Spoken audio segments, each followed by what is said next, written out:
Hello everyone and welcome back to Unity of Command. This is the campaign scenario Tartar Ditch from the Blackturn DLC, and right off the bat I'm going to tell you that this is probably the most frustrating scenario in this campaign out of all. It's, well, I wouldn't say it's the most difficult one, or at least it's not the most complex one, that's for sure. That's Typhoon, by far. But Typhoon, once you know what you're doing, is actually it's winnable very easily, and it's a lot of fun. However, Tartar Ditch is frustrating. This is definitely the most frustrating map, because no matter what you do, you still need to get extremely lucky to succeed. And so even the perfect set of moves, so even with the perfect set of moves, you are required to get a lot of lucky rolls, and I mean a lot, like at least 5, in order to win the game. So it's just retries. Fortunately, it's a small map, so it's not that painful, but it was extremely frustrating to win. I replayed it like 10 times before I got a lucky victory, as you will see. It's also concurrent with the Kiev encirclement, which is much more fun. And incidentally, the more difficult scenarios like Typhoon or Donbass Nip or Dash to the Donetsk, at the very least, they have fun moments. This one doesn't, so this is the perfect example of a bad scenario, in my opinion.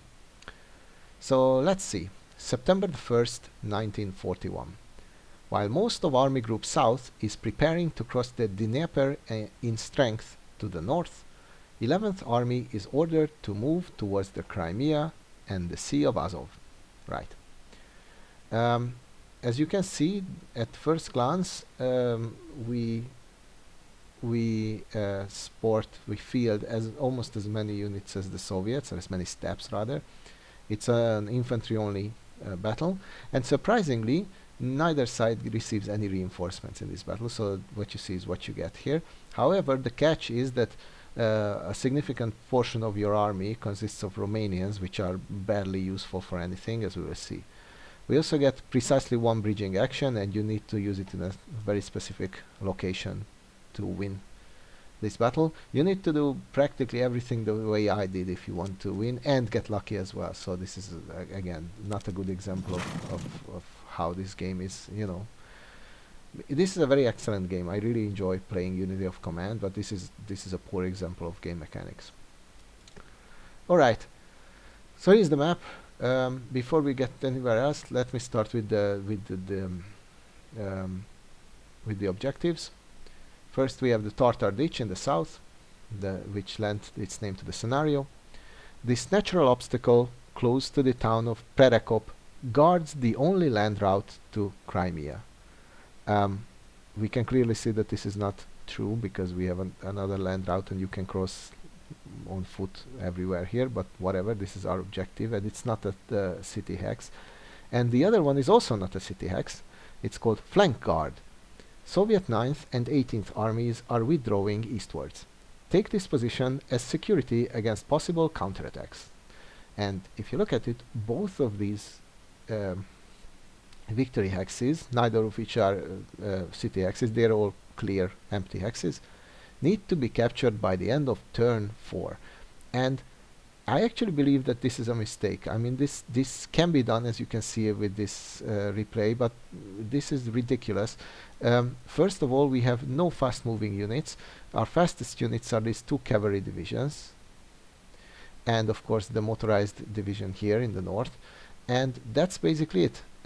Everything else moves on foot, and even without having to battle, which we have to do a lot, by the way, this is still a pretty tricky spot to reach, because there is a battle. The Dnieper is here, and although we have a foothold in a bridgehead in the south, in a swampy area nonetheless, we still need to force our way across. And incidentally, this is the bridge you have to repair with your bridging action if you want to win.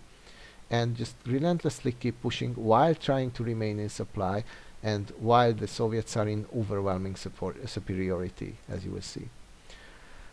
As for supply, The Soviets cannot be cut off, not that you have the time to cut them off anyway. They're well supplied from the north and the south as well from the road, so this is hopeless. And if you try to cut them off like here to at least get a few units out of supply, they will retreat easily, so that's not happening. On our side of the map we don't have any roads at all, and so our supply sources are out in the open. And as you can see, due to the swamp, this area, this second front or the southern front sector will run out of supply very fast. That is the reason you need to repair the bridge when you cross it. So you're fighting against terrain, you're fighting against the Soviets, and you're fighting against your own supply practically. And all the while you need to advance like crazy to these positions. Alright, first thing you need to do, and this is not going to happen, you know, in most cases, is to cross this bridge. This is absolutely essential to do in turn 1, and what you need to do is get your only useful unit, only truly effective unit, which is the Leibstandarte. And this is an excellent unit. It's elite. It's an SS unit, although I mean in reality it was, but here is just a standard German motorized, so it's a bit weaker. But it gets a Stug special step, which is great. Although it only has 4 standard steps along with it, it's still by far your best unit and the only one that you can practically rely on. So push it here and attack across the river, as you will see. This unit has a 30% chance of dislodging this other unit, and the reason I moved the cavalry across is that it doesn't flee in that hex. We want it to flee backwards. So if this battle doesn't work out, then we start the scenario. That's it. So don't worry about it. You won't win if the enemy doesn't flee, and as I said, it has a 30% chance of fleeing. So with the removal of the unit, or rather the escape of this rifle division, we push our Romanian mountain brigade across and build up the bridge. So even if they push it back, or even if this unit gets destroyed, that's fine. It's totally worthless anyway, but we need to get the bridge up. Right. In the south, we need to attack. We need to deal as many casualties as we can. And I know what you're thinking. We have pioneer units everywhere, and these veteran Gebirgsjäger units, etc.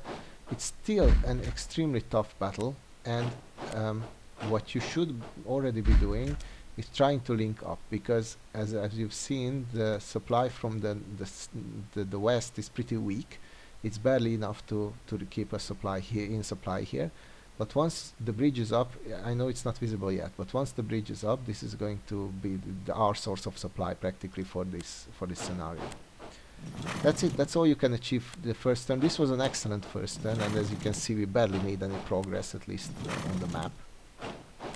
The Soviet forces are not strong, so they're only cavalry and infantry units, but they're numerous and they're far superior to what we have. So overall, I would say their combat strength is better, and as you can see, they're just beating the Romanians into oblivion, even retaking some ground, which is awesome. Now we cross on our second turn, and don't forget we have literally 4 turns to win, so including this one we have 3 more turns to capture both of these victory hexes. We immediately throw the Leibstandarte forwards and trying to create a gap. And as you can see, this is a very effective unit, and even the Romanian cavalry is good enough to destroy such straggler Soviet units. And we're pushing. That's it. We threaten and push. The reason for this setup is that I wanted to keep everything in supply. As you can see, with the bridge intact, our supply situation is excellent. So I'm just pushing everything ahead and trying to advance as fast as we can while remaining in supply. In the south, we need to connect the two bridgeheads, and we also need to advance. And we have few units; they are relatively slow, although at least they are relatively powerful as well. So, at the very least, the next turn we do need to connect them. Now it looks great, at least on paper. We have a literal wedge here. And although not these units in the tip of the wedge are not in supply, that's fine for 1 turn. and we have advanced so far ahead that it's great. As I say this, note that this will not happen in most of the cases, so you will not begin turn 3 like this. Now the Soviets counterattack. We have a lot of weak points, so they try to exploit this. If they manage to cut us off here, then that would work. Fortunately, the Romanians stand firm and actually cause the Soviets quite some casualties, which is excellent and surprising as well. And so they decide to bunch up in front of us as usual.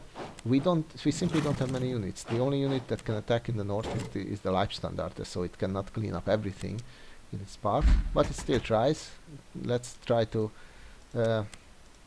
attack directly. I got a 30% chance that this cavalry division would retreat. It didn't, obviously, so time for plan B.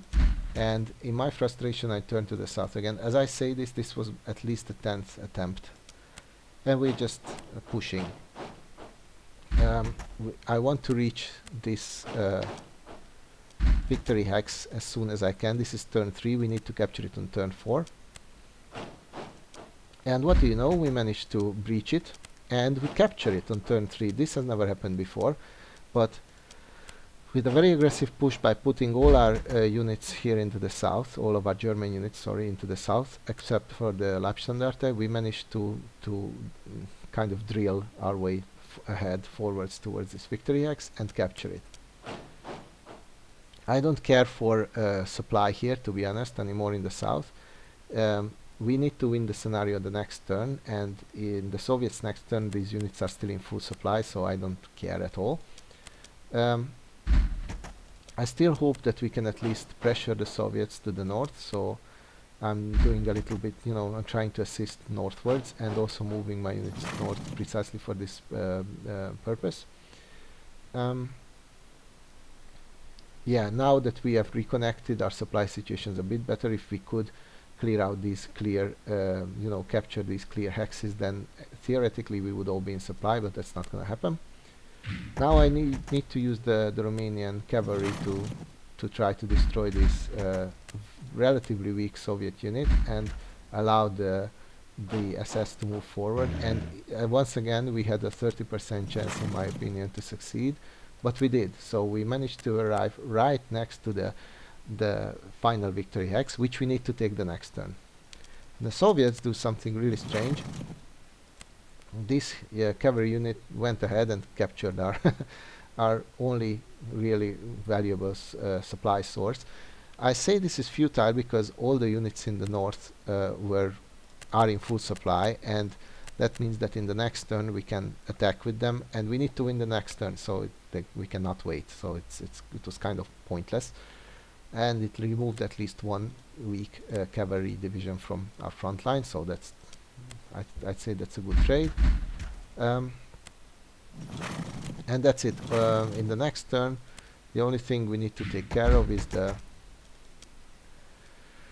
victory hex. And what I'm trying to do is trying to remove this rifle division, this weakened rifle division from here, so that the Romanian cavalry can bash against this Soviet rifle division. They will lose, but they might cause them some casualties, which will make the job of the Leibstandarte easier to capture this final victory hex.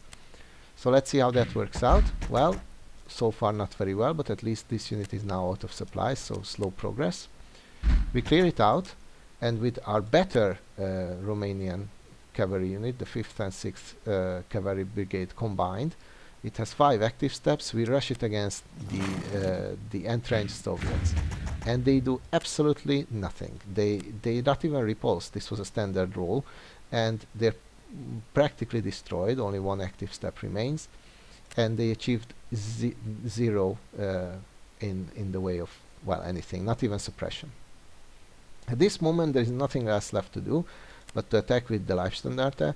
And the chance, I clearly remember that the chance of moving here was 30% once again. Sometimes it's 10%, so I don't know what the difference is or how it... So 10%, 0, 10%, 30%, 50%, 80 and 90 are the chances, I think. That's the only, those are the only chances the game will give you. But in any case, we had unfavorable chances, but fortunately it actually retreated. And so we managed to capture the point. That's it. Um, I really hate this scenario. This is extremely frustrating. You need to do the steps that I took specifically. So you need to follow me almost step by step, action by action, and you need to get lucky. So be prepared that you would have to replay this scenario several times before you win it. Fortunately, it's one of the smallest by area and also one of the smallest by unit count, so it's not that horrible. You can, you can finish it in like 10 minutes. Um, and you can lose it in even less than that. So again, this is not a good example of what a great game this Unity of Command is. But fortunately, we managed to successfully capture both objectives by the end of turn 4, and we can forget about this scenario forever and ever after. I thank you all for watching. I hope this helped you if you're having trouble finishing this scenario, and I hope to see you next time. Bye bye.